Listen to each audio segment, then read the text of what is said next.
Voces por una causa, el podcast de Entre Culturas con Julia Navarro. Hola, soy Julia Navarro, les doy la bienvenida a Voces por una causa, el podcast semanal de Entre Culturas. Y hoy nos acompaña una mujer muy especial, Evaba Almeida, es periodista, trabaja en Radio Televisión Española, doctora en periodismo, vicepresidenta de Reporteros Sin Fronteras, o sea que imagínense el currículum que tiene. Además está especializada en derechos humanos, migraciones, comunicación social y toda su trayectoria profesional ha estado dedicada a hacer visibles las historias atravesadas por la discriminación, la desigualdad, los desplazamientos forzosos.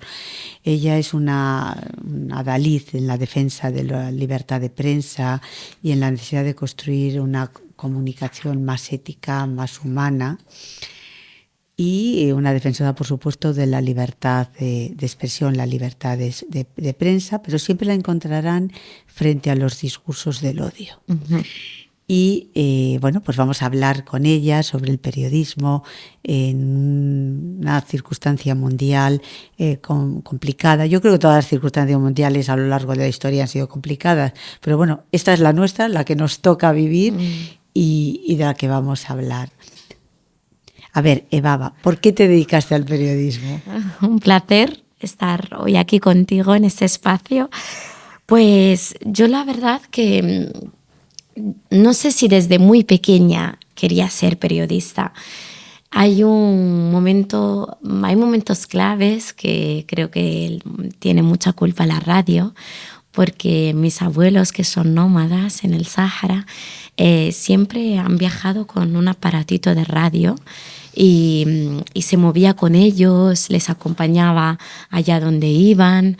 Y yo, que salí muy pequeña de los campamentos, cada vez que volvía, pues siempre como quise ser esa voz que les acompaña y que está con ellos.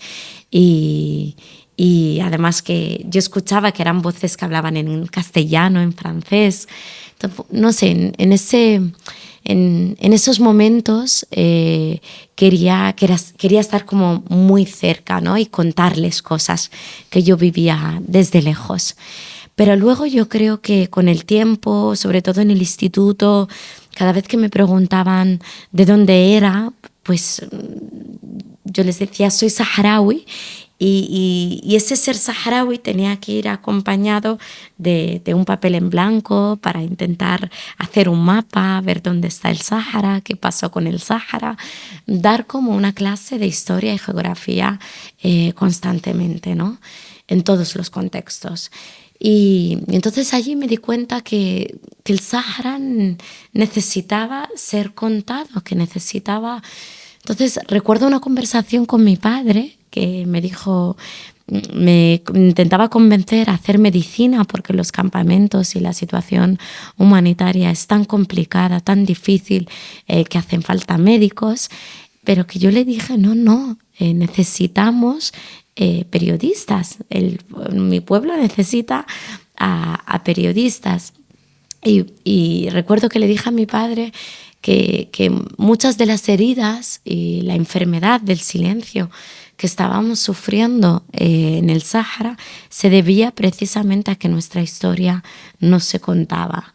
Luego es verdad que estudié periodismo, que cuando ya entré en una redacción como la de Radio Nacional, donde empecé, pues me di cuenta que tampoco podía hablar del Sáhara, que me tocaba, que emocionalmente me impactaba, me atravesaba el conflicto, que no podía cumplir con las normas deontológicas y éticas de la profesión, que no podía ser neutra, ni objetiva, ni honesta, ¿no? Que necesitaba que el oyente, en el caso de la radio, o que el lector, en el caso de la prensa escrita, supiese desde qué lugar escribía, y que yo, pues para hablar del Sáhara, lo primero que tenían que saber era que soy saharaui. Entonces, bueno, pues eso me ha llevado un poco a hacer periodismo, a liarme con la palabra escrita o hablada. Por eso también pues he escrito mi última novela una novela sobre el Sáhara.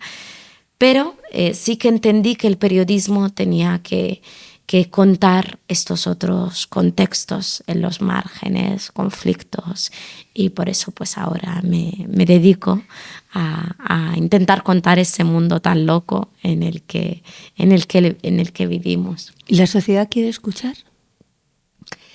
Yo creo que la sociedad quiere escuchar, pese a que muchas veces desde los medios de comunicación hemos intentado, creo que infantilizarla, ¿no?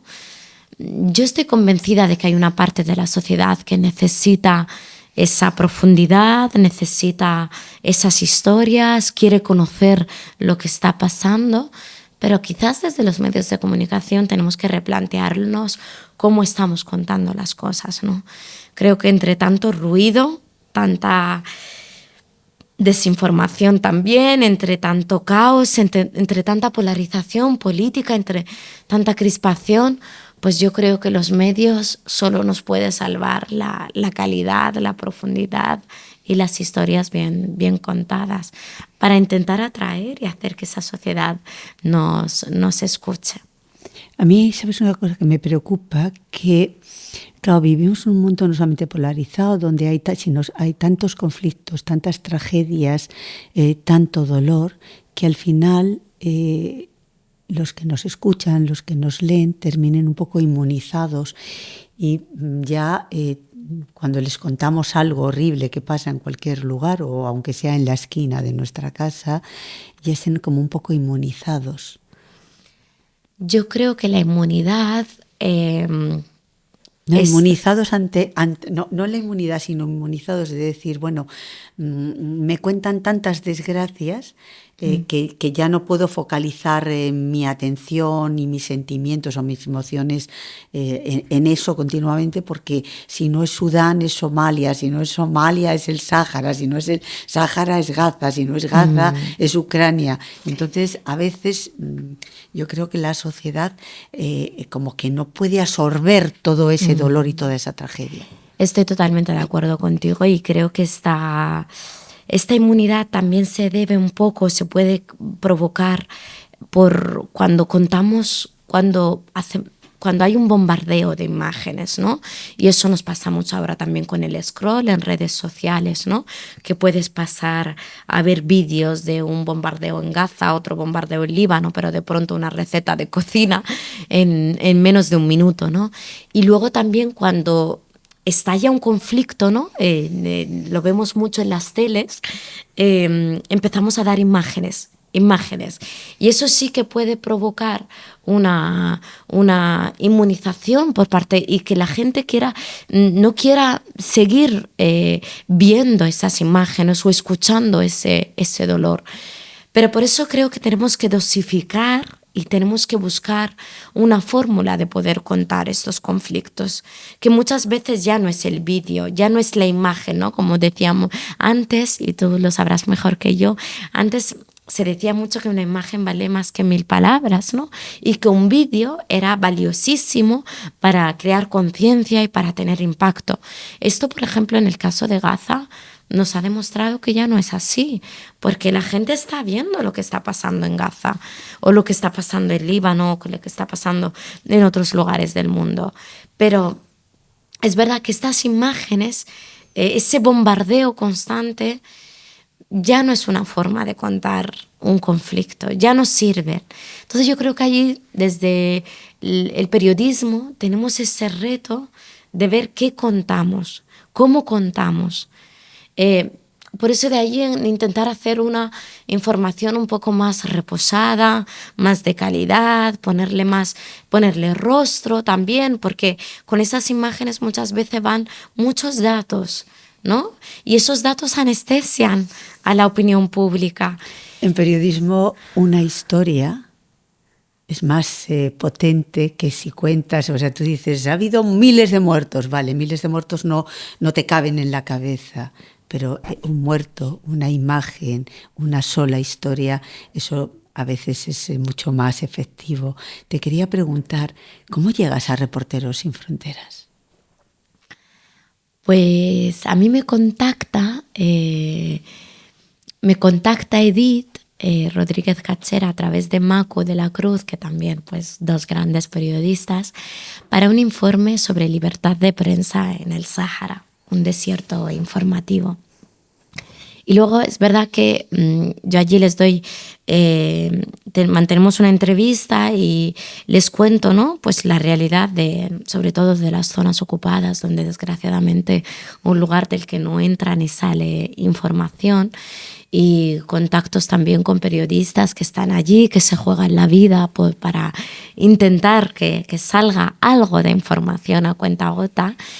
Y luego ya pues también yo estaba ya en Radio Nacional y con Macu pues empecé un poco a involucrarme en organizar esos 3 de mayo, ¿no? El Día Mundial de la Libertad de Prensa, y en esa especie de relevo, ¿no? Al trabajo también que hacía Macu, que ella ya se quería retirar, pues me propusieron entrar a mí. Y necesitaban también, ¿no?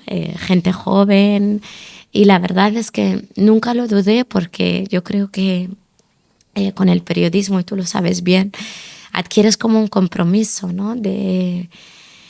Un compromiso y unos valores que desde luego a mí en Reporteros Sin Fronteras me recuerdan cada día el límite, ¿no? La línea roja, lo que se permite y lo que no, ¿no? Entonces, es mucho trabajo pero creo que es un regalo como periodista poder estar en una organización como Reporteros Sin Fronteras, estar al tanto de la situación de la libertad de prensa en todo el mundo, ver cómo cada vez el mundo está más acorralado, cómo es una libertad cada vez más amenazada, ver cómo hay otros compañeros y compañeras que se juegan la vida por informar. Y creo que, bueno, pues que a mí como periodista me arma, ¿no? Digamos, me da mucha fuerza para también intentar entender la profesión en la que me muevo y también adquirir ese compromiso, ¿no? Yo creo que te ayuda mucho a mirar el límite, ¿no? Hasta qué punto. Siempre tuviste claro que querías hacer un periodismo centrado en los problemas de la inmigración, en los problemas de los refugiados, en los problemas de los perseguidos. ¿Siempre tuviste claro eso? Al principio intentaba negarme, porque como que no quería ser la mora hablando de moros. Eso te lo confieso aquí entre nosotras.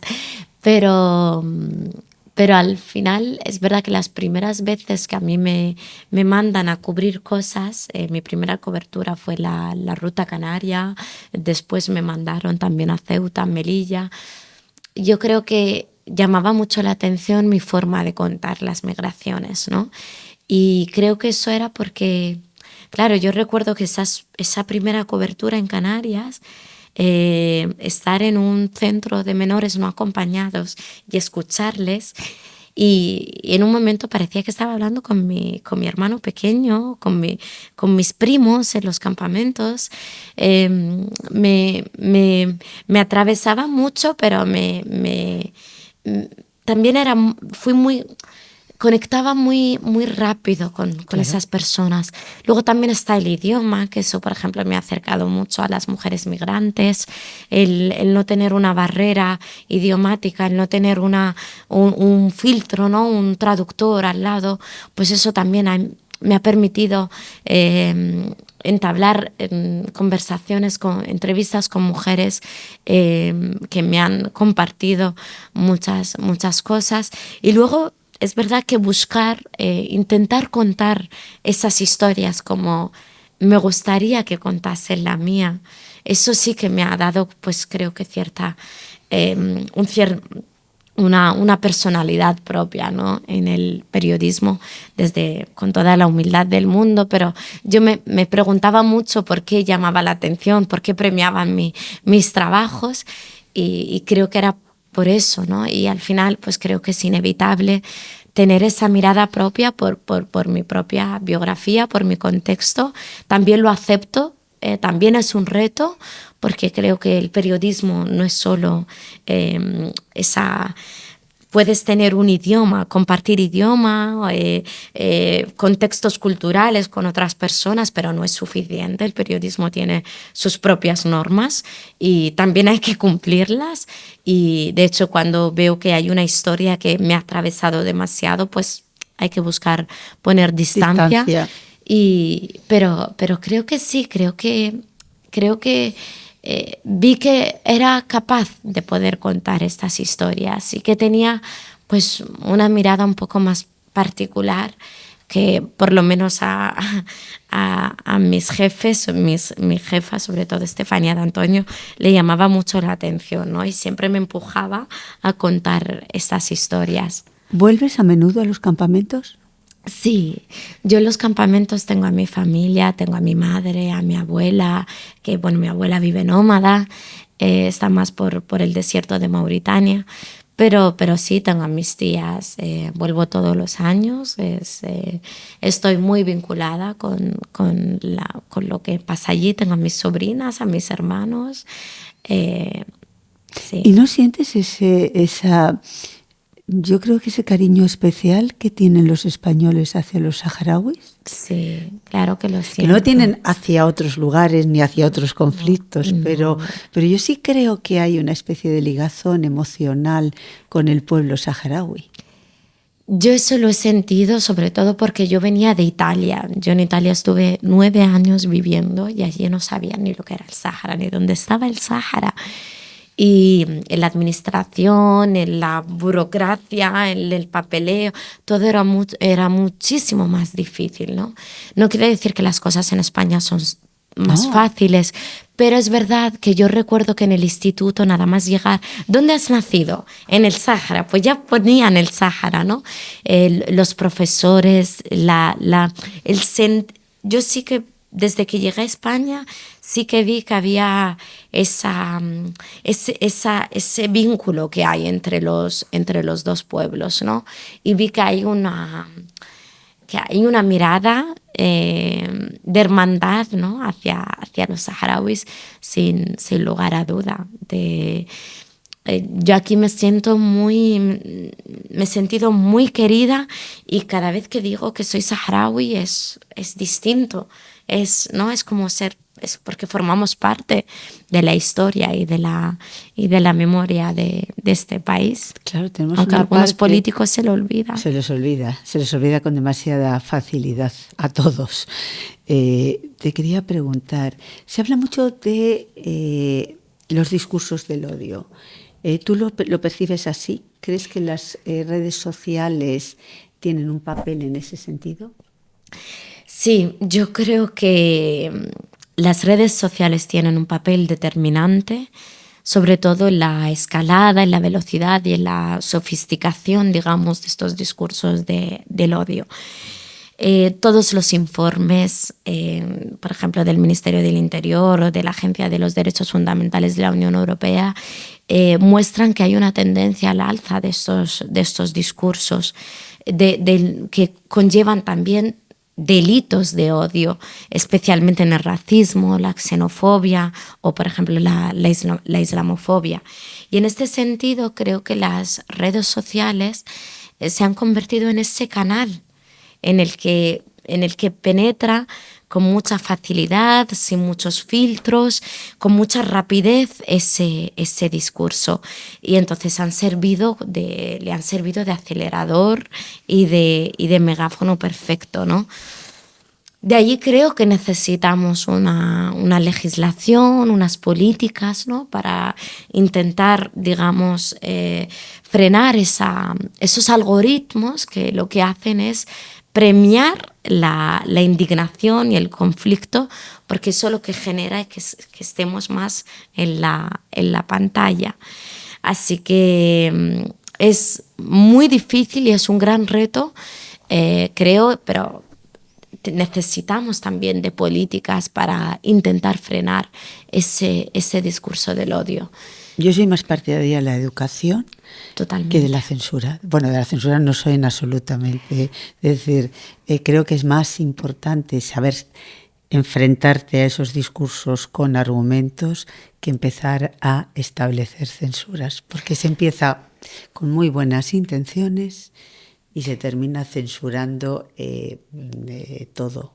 Pero yo sí que creo que hay que, cuando se trata de delitos y de desinformación grave, hay que frenarla. no, hay que frenarla, pero hay que sin lugar a duda, hay que contestarlo, por y hay supuesto. que contestar. Y por eso los medios, de hecho, estamos, para mí es uno de los grandes fracasos del periodismo, es que tenemos a periodistas contrastando y verificando información de otros medios o redes, ¿no? Lo que pasa es que a veces los verificadores, hay verificadores de los que yo tampoco me fiaría.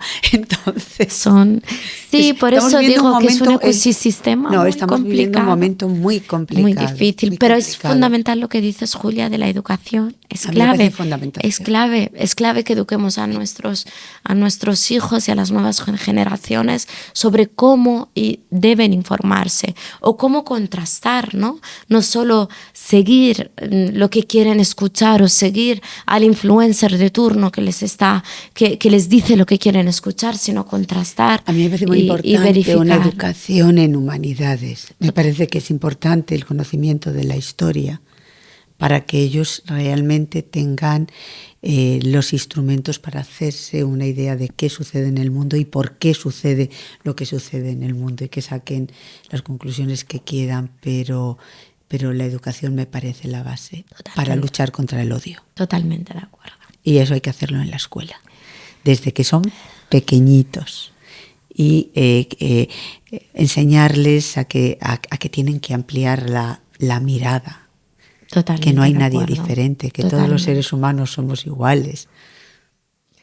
Pero sí, creo que también desde las instituciones, los medios, las entidades, también tenemos que ser capaces de llegar a ellos, buscar, entrar en sus canales por donde se informan y lo que consumen, intentar también hacerles llegar, porque... Pero eso tiene que empezar desde el jardín de infancia. Eso es, totalmente. Y luego esa labor continuar. Si tú tuvieses que hacer un diagnóstico de la libertad de prensa en el mundo, ¿qué dirías? ¿Que estamos retrocediendo? ¿Que avanzamos? ¿Que estamos igual que estábamos? Bueno, yo creo que los datos son alarmantes. La última clasificación mundial de libertad de prensa de Médicos Sin Fronteras, que se publicó hace poco, confirma un deterioro global a lo largo y ancho del planeta.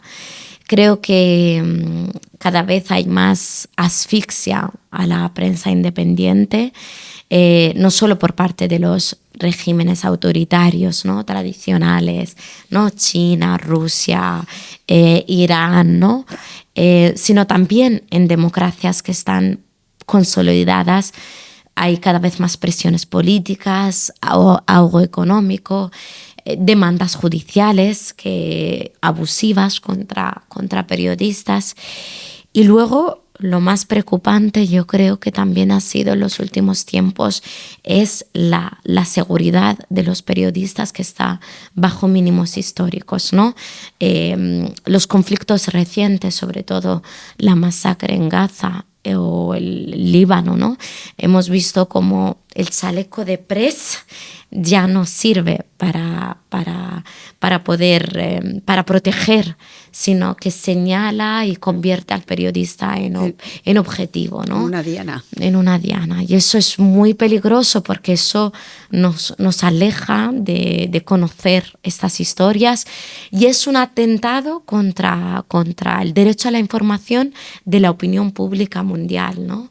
Y luego es verdad que estamos viendo también la situación en Estados Unidos, que es muy grave, que estamos viendo como Donald Trump señala a la prensa, y a periodistas con nombre y apellido. Con nombres y apellidos, una de las democracias más importantes del mundo, ¿no? Entonces, el diagnóstico es muy, muy grave, y la realidad es muy, muy peligrosa. Y sobre todo estamos en una situación donde la propaganda que se hace también con esta desinformación de la que hablábamos, pues tiene más digamos, tiene más luz verde, ¿no? Campa más a sus anchas en ese ecosistema. ¿Crees que en Europa todavía es una trinchera desde la que la libertad de expresión no solamente se defiende, sino se ejerce? Yo creo que sí, que en Europa tenemos que ser conscientes de que somos una isla de esa libertad de prensa. Y creo que también a veces me parece un error grave darlo por sentado, ¿no? Que eso creo que allí está el kit de la cuestión, ¿no? Porque en Europa disfrutamos de un marco de libertades. De hecho, la libertad de prensa es el termómetro de nuestra democracia, pero no es la regla en todo el planeta. Por eso creo que muchas veces nos olvidamos que las zonas más periféricas, incluso de Europa, pero que cerca de aquí, a pocas horas de avión, nos encontramos en lugares donde informar conlleva el exilio, donde a los periodistas se les encarcela, se les amenaza. Entonces creo que reconocer ese privilegio en Europa también nos tiene que llevar a ejercer cierta responsabilidad, ¿no? De proteger ese derecho que es un tesoro, y que yo creo que la Europa debe ser el faro que protege también a esos periodistas y a esa libertad de prensa, sin lugar a duda, perseguida en muchos lugares del mundo. ¿Tú estás en una redacción? Ejerces el periodismo, es periodista activa. Yo lo hice durante más de 40 años, sé lo que es una redacción perfectamente, y por tanto me gustaría preguntarte hoy que tú eres la que estás en las redacciones, ¿cómo se sigue decidiendo qué historias se cuentan y cuáles dejamos en la nevera? Yo creo, Julia, que se sigue decidiendo según lo que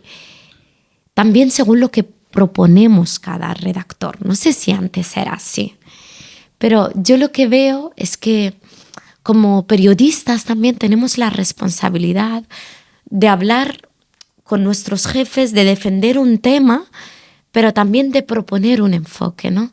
Y yo pues con cada cosa que pasa, por ejemplo, ahora, ¿no? La regularización, pues voy a romperme la cabeza en buscar una historia para poder contar esa realidad, digamos, macro, que afecta a muchas personas, pero a través de una historia concreta. Y yo creo que eso, Julia, depende mucho del esfuerzo que hacemos los periodistas en las redacciones, porque muchas veces los jefes pues te plantean un tema, pero tú luego tienes que tener esa capacidad de discernir, ¿no?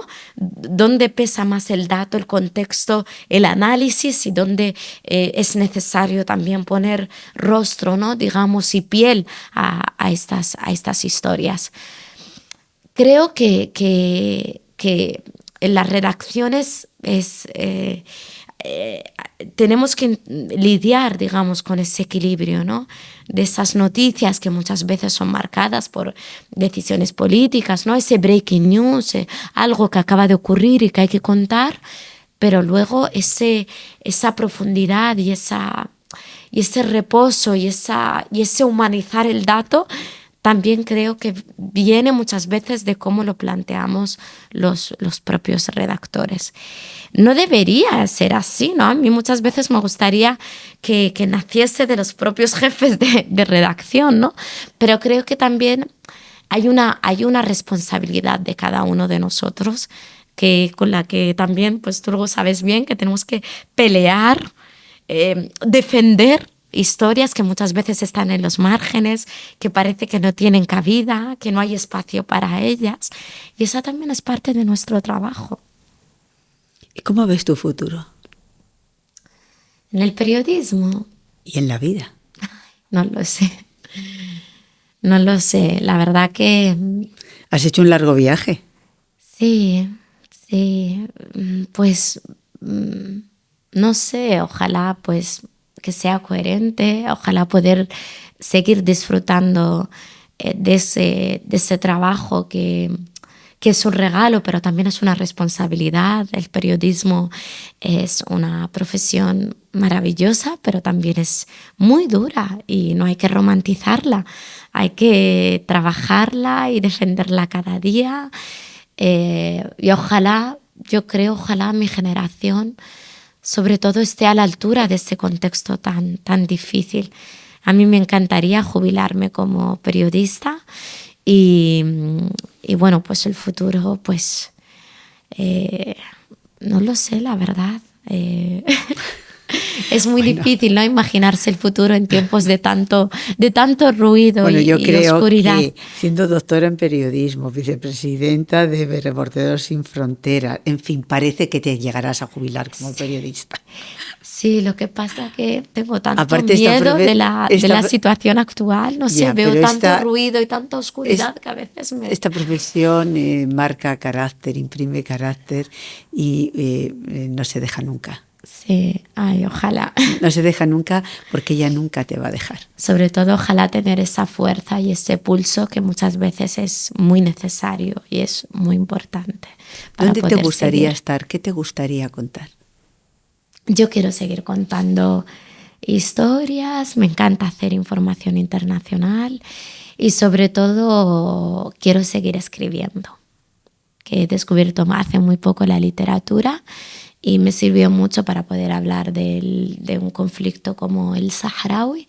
Y no sé, como que también pues me gustaría también intentar un poco seguir ese sendero de ficción que no tiene nada que ver con el periodismo, que son dos mundos distintos, pero que muchas veces aquellas cosas que te quedan dentro, que cuesta mucho contar, que pues allí también pues quiero seguir también por ahí. Mira, Eva, el periodismo y la literatura son líneas paralelas, son caminos paralelos. Los periodistas contamos historias reales y el escritor cuenta una historia fruto de su imaginación, pero la imaginación siempre se sustenta en la realidad.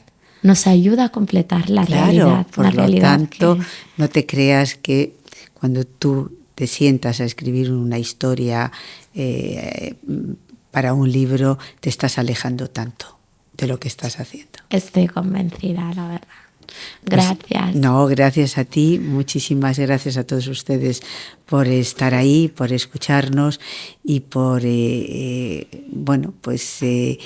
compartir con Evava todo lo que nos ha contado, su experiencia y sobre todo también tu optimismo. Porque me gusta que tienes una mirada realista, pero al mismo tiempo optimista sobre el futuro.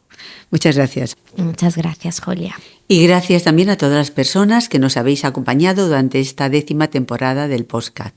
Han sido meses de conversaciones, aprendizajes, encuentros con voces que nos ayudan a comprender mejor el mundo y a imaginar sociedades más justas y humanas. Ahora vamos a hacer una pequeña pausa durante el verano, pero volveremos después con nuevas historias y nuevos episodios. Gracias por seguir al otro lado una temporada más y nos reencontramos muy pronto. Voces por una causa, el podcast de Entre Culturas con Julia Navarro.